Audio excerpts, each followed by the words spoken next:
G'day, Keithy here. Thanks for joining me again. So where we left off, you're essentially going to see a part 2 now of all the EAS saga. It's been fun so far, and I think we've got a fair bit more to go yet because it's just a little bit more than it looks. So we're going to recap real quick. I haven't basically got the air that I need from a brand new compressor that we've just installed.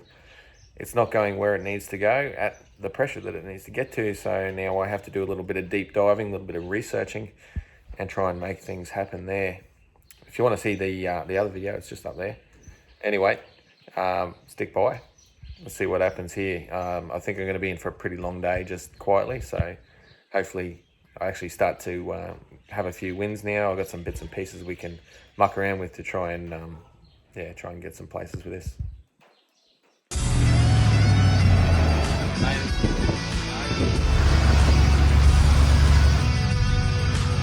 Well, we couldn't go without checking this out. Right, preparing fires now. G'day, Keithy here. G'day, here.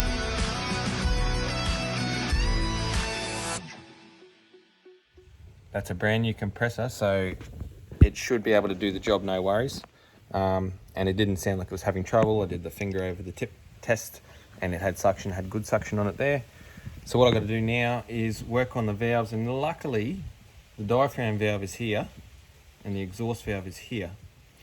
So they're very easy to get at. Now what I'm going to be doing is I'm going to take them off and run the system just to see if the valves are operating as they should. Test the valves.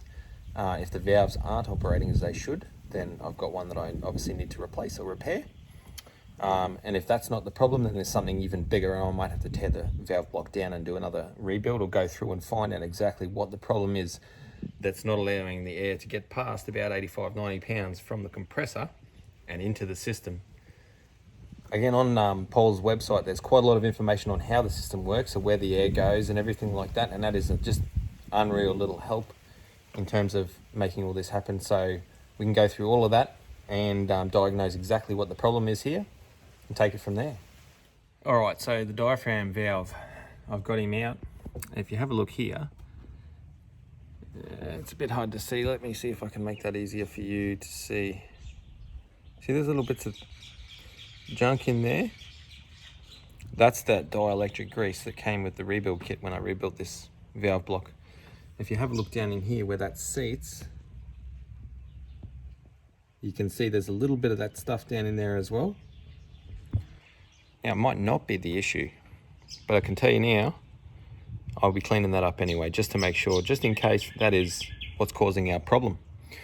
So I'll clean that up, and then I'll test the system again. I might just check this exhaust valve out as well, just in case some of that grease has blocked a port or something, for example, and we'll see if that fixes the problem. If not, I might have to pull the valve block out and actually go inside, go in a little bit deeper than what I am, and I'll also check to see that this works, actuates as it should. All right, so I've cleaned the grease off the bottom of this little bad boy and in the valve block just there. What I did notice up here is, see, there's a tiny little bit of corrosion on the very tip of this diaphragm valve. So I'm going to get some automotive contact cleaner and clean that right up, because there could be a contact issue there, also making this thing not do what it should, and it could be exhausting. When it's trying to compress the air, it's actually exhausting it. So I'll clean that up, and I'll make sure inside here is all nice and clean as well. That way we haven't got any contact issues. All right, so you can see there I've got the exhaust solenoid, I've got the actual solenoid itself and the valve exposed. What you'll notice on these, there is no corrosion in that one at all, and there's no corrosion on the tip of the actual valve itself. Where are we? There we go. So that's looking mighty clean there. When you compare that to the one for the diaphragm valve, which I've just had to scrape some of that corrosion off there. I've cleaned that right up, and I've also cleaned up the solenoid valve itself. Not perfect, but I tell you what, if it's going to be a problem, I guess the connection is something that could be a problem and would have been stopping this tank from pumping itself up as it should. So I'm not going to touch the exhaust valve, but I'm going to put the solenoid valve back in, and we'll see how we go, see if that improves the situation. All right, it's all back together. I've just started the car up, so the tank's at 0 PSI because I just muck around with that. Let's watch this for a couple of minutes and see what happens with this pressure.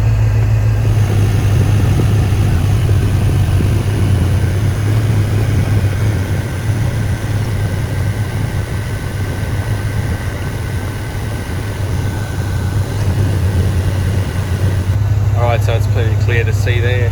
It won't even get above 25 PSI, so there's something that's not allowing the air to get through the system. I'm going to have to go further into this one and see if maybe there's a leak in a hose down here, or just check all of the outlets and everything like that and see what I can come up with. I'll get back to you soon. Alright, so that didn't take very long at all. I've got the little exhaust filter out at the moment. Have a listen what happens when I put my finger over the exhaust hole. Also watch the pressure.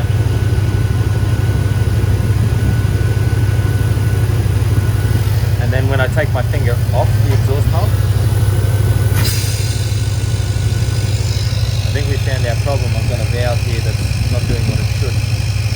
Time to rip her out and have a look. Alright, so Captain Diagnosis here. We're moving on. Luckily, I have got another spare valve block. That's right. Always got myself a spare valve block. Now this one's not rebuilt. I probably will rebuild it anyway. That way if I do ever need to use it, I know it's good to go. So this is what you're seeing here, and it's in the same order as what you'll see in the box up there.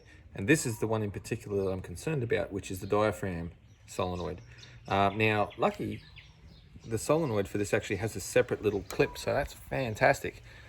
There's an easy diagnosis I can do right now, and that is to take this little solenoid actuator, remove it, and put it onto my valve block in here. And then I can see if that is the issue, because I've obviously cleaned some corrosion off this, the one in the car that is. So could that be the issue? Now, if it is the issue, it'll show pretty quickly that it is the issue just by changing this. So I'm going to do that really quickly now, and I'll get back to you. Right, so I've changed out the little cover here. As you can hear, it's made no difference. So this is the old one here. I put the other one on, no difference. So what I'm going to do now is I'm going to change out the solenoid valve itself and see if that helps us out. Alright, so I've replaced the little valve as well as the solenoid. As you can hear, it doesn't sound like it should. So I've got to go digging deeper now. I do know that the exhaust valve works perfectly fine on this valve block here. That's okay.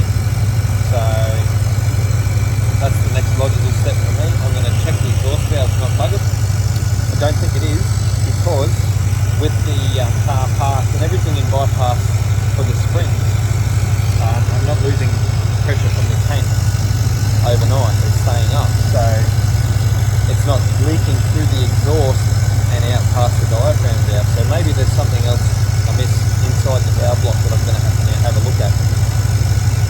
Alrighty, welcome to school with Keithy. You get the pleasure of not having to directly see my ugly mug. Alright, so this is the spare valve block that I need to rebuild, which I haven't rebuilt yet. But as you just watched, I've used the solenoid and valve from this block just to test and see if the other block had an issue with the solenoid or the valve, and it appears that neither of them do. So what happens next, and this is where doing homework, I love this kind of stuff. This is just finding a problem. If you look on the website and follow the path of where air goes and everything like that, once the air's gone past here, so it goes, I'll turn it this way, goes in through the compressor and up. And it also has the option to go out, around and to the tank and all that kind of cool stuff. Anyway, in between this section of block and this section of block, there is a diaphragm. And what this valve here does is it actually applies air pressure to the diaphragm, which prevents the air from escaping out of there, which has been our problem, as you heard, on that other valve block. Now what I'm going to do, and I'm very lucky to have this spare valve block to be able to tinker, I'm going to remove the bottom section here and take the diaphragm out, place it into my other valve block and see if that fixes the problem.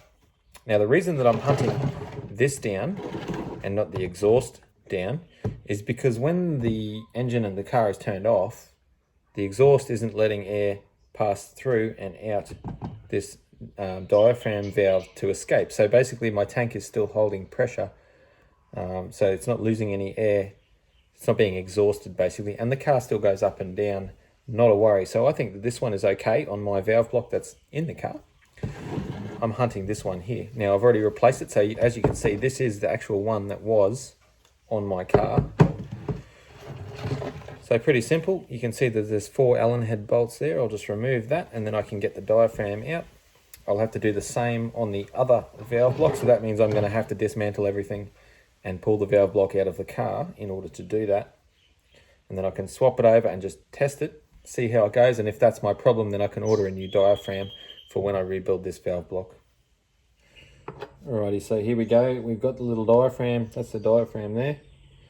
I've got him off the old valve block. This is the one that was in the car. Now I've pulled that out for the second time today. Apologise about the bad lighting too, guys. The clouds have just come over. So now I'm just getting the diaphragm off this valve block, which is the one that I rebuilt last year, and it was about August, I think. I've got the date written down on this one, so I'm going to need to transfer it over to that one there when I do put it on, if I can see any signs of anything going on with the diaphragm. Moment of truth. Alright, so that's all intact there and looking good. And I just dropped some screws.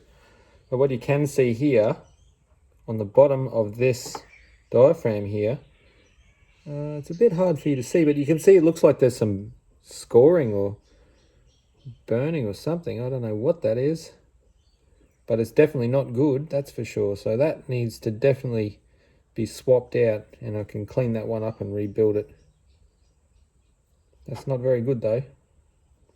Anyway, hopefully that's what our problem is. I'll pick these other bits up and I'll put this lovely one on. Fingers crossed that sorts our problem for a while. Alrighty, moment of truth time. I've got it back in, so I've changed out that diaphragm unit. You can't even see it because it's on the underside of this one here. I haven't bolted this back down. All I've done is got it all back together, other than I haven't even put this on. Just connected it up basically, so if I do have to take it out again, it's not going to be too much of a pain in the ass. Let's start the car and let's see what happens. Fingers crossed. It's all good. Oh, I've got to plug in the airlines. Don't let me forget that. I'll do that now. Alrighty, here we go. I've literally just started the car, like 2 seconds before I started recording. That looks much better.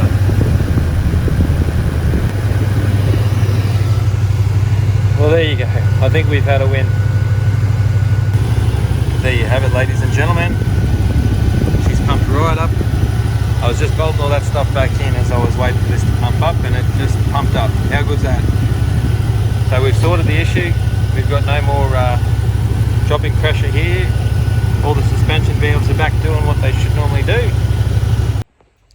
Alrighty, we're all done. I've tested it out, buttoned everything back up.